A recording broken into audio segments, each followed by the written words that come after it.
ஆரம்பத்தில் தமிழ்நாட்டை சங்ககாலம் அப்படின்னு சொல்கிறாங்க.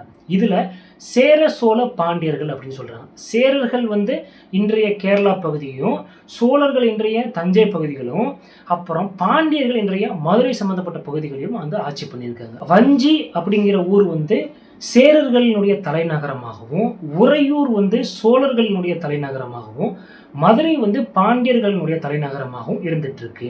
ஸோ இப்படி இருக்கும் பொழுது இவங்க 3 பேருமே தமிழ் மொழி தான் பேசுகிறாங்க. ஆனால் இவங்களுக்குள்ள ஒத்துமை கிடையாது. இவங்க ஒருத்தர் அடிச்சுக்கிட்டு போர் தொடுத்துக்கிட்டு தான் இருக்காங்க. ஸோ இந்த மாதிரி ஒரு பகைமை நிலையில தான் இந்த மூவேந்தர்களும் இருந்துட்டு இருக்காங்க. இந்த பகையை சரியாக தெரிஞ்சுக்கிட்ட களப்பிரர்கள் இந்த மூவேந்தர்களையும் தோற்கடிச்சு தமிழ்நாட்டை கைப்பற்றாங்க. இவங்க தமிழ்நாட்டுடைய அரசியலமைப்புல மிகப்பெரிய புரட்சி செஞ்சவங்க அப்படின்னு சொல்லலாம். ஏன்னா களப்பிரர்கள் தான் 3 மண்டலங்களாக இருந்த தமிழ்நாட்டை ஒரே தமிழ்நாடாக ஆக்குனது. ஒற்றை ஆட்சியின் கீழ் தமிழ்நாட்டை கொண்டு வந்தது களப்பிரர்கள் தான். இவங்களை தொடர்ந்து பல்லவர்கள் வராங்க. இவங்க என்ன செய்யறாங்கன்னா, இந்த வட தமிழ்நாடுன்னு சொல்றது, அதாவது இன்றைய கேரளா கொஞ்சம் தமிழ்நாட்டிலிருந்து ஆந்திரா பகுதி வரைக்கும் போகும். ஸோ இதை வட தமிழ்நாட்டை பல்லவர்கள் கைப்பற்றி அவங்க 300-400 வருஷங்களுக்கு அவங்க ஆட்சி பண்ணியிருக்காங்க. அதாவது களப்பிரர்கள் ஒற்றை ஆட்சி அப்படின்னு ஒரு விஷயத்தை எடுத்துட்டு வராங்க. அந்த ஒற்றை ஆட்சியை முறையான அரசாங்க அமைப்பாக மாற்றினது இந்த பல்லவர்கள் தான். இந்த மாதிரி பல்லவர்கள் களப்பிரர்களுடைய அரசியலமைப்பை ஒரு முறைப்படுத்தினது ஒரு பேர் பல்லவர்களுக்கு இருக்கு. அதுக்கப்புறமா பாண்டியர்கள் என்ன செய்யறாங்க, மீண்டும் தென் தமிழ்நாட்டை கைப்பற்றுறாங்க. இவங்க களப்பிரர்கள் காலத்துல காணாம போன இவங்க திரும்பவும் மதுரை இந்த மாதிரியான விஷயங்களை கைப்பற்றி தென் தமிழ்நாட்டில் பாண்டியர்கள் ஆட்சியை பிடிக்கிறாங்க. அதுக்கப்புறமாக சோழர்கள் என்ன செய்கிறாங்க, வழக்கம் போல இவங்களுடைய சோழ பகுதிகளை கைப்பற்றி இவங்க அந்த சோழ பகுதியில் ஆட்சி செய்ய ஆரம்பிக்கிறாங்க. இதுக்கப்புறமாக மதுரை சுல்தான் வராரு. இவர் அந்த மதுரை, தஞ்சை இந்த மாதிரியான விஷயங்களை எல்லாம் கைப்பற்றி தன்னுடைய ஆட்சி பண்ணிட்டு இருக்காரு. அதுக்கப்புறமாக விஜயநகர காலம்னு சொல்லுவாங்க. இதுல இந்த மதுரை சுல்தான் இருந்த பகுதிகளை இவங்க கரெக்டாக டேக் ஓவர் பண்ணி இவங்க பண்றாங்க. பட் இதில் என்னன்னா, மதுரை அப்படிங்கிறது பாண்டியர்கள் பக்கம் இருந்துச்சு. இந்த மதுரை சுல்தானும் விஜயநகரமும் அந்த மதுரையை தலைமையாக வச்சு தான் அவங்க ஆட்சி பண்ணாங்க. ஸோ மதுரை பாண்டியர்கள்ட்ட இருந்து இவங்ககிட்ட வந்துச்சு. இப்படி இருக்கும் பொழுது நாயக்கர்கள் என்ன செய்யறாங்க, மதுரை, தஞ்சாவூர், அப்போ அதை சுற்றியுள்ள பகுதிகள்லாம் விஜயநகர ஆட்சியின் கீழ் இருந்து தங்களுக்கு விடுதலை வாங்கி இவங்க தனியா நாயக்கர்கள் ஆட்சி பண்ணிட்டு இருக்காங்க. ராஜஸ்தானை சேர்ந்த விஜய்பூர் சுல்தானுடைய தளபதியாக இருந்த சிவாஜி, இவருடைய தந்தை ஷாஜி அப்படிங்கிறவர்.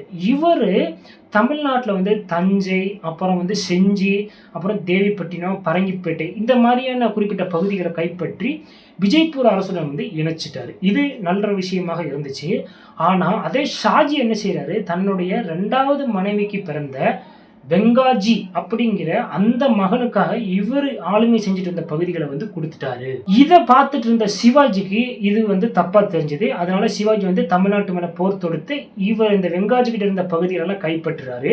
இவர் ஆங்கில கிழக்கிந்திய கம்பெனி கூட ஒரு அக்ரிமெண்ட் போடுறாரு. இந்த அக்ரிமெண்ட் மூலமாக தஞ்சை அந்த பகுதிகள் ஆங்கில கிழக்கிந்திய கம்பெனியால பாதுகாக்கப்படும் அப்படிங்கிற ஒரு விஷயம் வருது. இந்த விஷயம்தான் தமிழ்நாட்டில் ஆங்கிலேயர்கள் ஊடுருவதற்கு காரணமாக அமைந்தது. இவர்களை மராத்தியர்கள் அப்படின்னு சொல்றாங்க. இந்த வரிசையில அடுத்து வந்தவங்க யாருன்னு சொல்லி பார்த்தீங்கன்னா, ஆற்காடு நவாப்புகள். ஆற்காடு நவாப்புகள் ஆற்காடை தலைமையகமாக கொண்டு செயல்பட்ட ஒரு ஆட்சி முறை மன்னர்கள். இப்போ இந்த ஆற்காடு நவாப்புகள் என்ன செய்யறாங்கன்னா, ஆரம்பத்தில் வரி வசூல் பண்றதுக்காக அனுப்பப்பட்ட ஒரு ஆட்கள் தான் இவங்க. நாளடைவில் ஒரு சில பகுதிகளை ஆட்சி பண்றாங்க. இன்றைய கர்நாடகத்தில் இருக்கக்கூடிய ஒரு சில பகுதிகளையும், தமிழ்நாட்டில் இருக்கக்கூடிய ஒரு சில பகுதிகளையும் இவர்கள் ஆட்சி பண்ணியிருக்காங்க. ஸோ ஆற்காடு நவாப்புகள் ஒரு தனியான ஒரு காலாட்படை இந்த மாதிரி படைகளை வச்சு சண்டை போட்டு அவங்களால அந்த ஆட்சி செய்ய முடிய அளவுக்கு அவங்க கிட்ட பலம் இல்லை. அதனால இந்த நவாப்புகள் என்ன செய்யறாங்க, ஆங்கில கிழக்கிந்திய கம்பெனி கூட ஒரு நட்புணர்வு ஏற்படுத்தி அவங்க கூட இவங்க சேஃப்டியா இருந்துக்கிட்டாங்க. அப்படி இருக்கும்போது நவாபுகளினுடைய அடுத்த தலைமுறை வருது. அந்த தலைமுறையில கடைசியா வந்தது குலாம் முகமது கவுசுக்கான் அப்படிங்கிறவரு. இவர் வாரிசே இல்லாம இறந்து போறாரு.